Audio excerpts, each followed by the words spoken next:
I am like sort of in shock, and like I can see now this essentially, like I went into this thinking this was just a like single player looter shooter with co-op mode, right?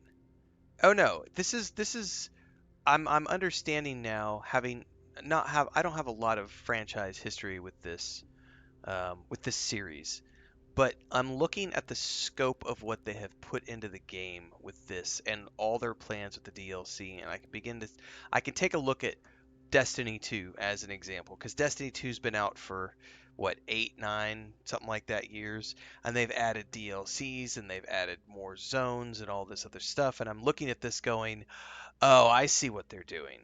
I see what the plan is here. Like, this is obviously meant to be the framework for something that players are going to be able to easily invest hundreds of hours of gameplay into over the next, however many years, possibly thousands of hours, depending if you really get into this series.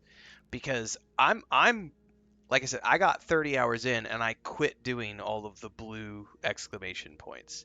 And there's probably 15 or 20 of them on the map now, that I could go do. And each one of those represents a side quest that could be anywhere from 30 minutes to a couple hours long. And then there's all those question marks that I haven't unlocked yet. Then there's all of the little blue dots if I want to go clear all that stuff out for SDU points. And then there's on top of that, there's like the other classes to unlock, the three other classes to unlock. And I don't even know what happens when I beat the story.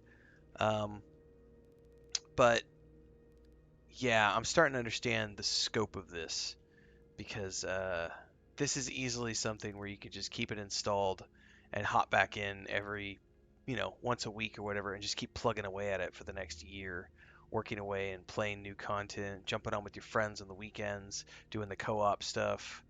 And I just, like having unlocked additional like dungeons now that you can do. It's pretty impressive. Like I said, I'm not intimately familiar with the franchise, and I don't know if the previous games were like this. Um,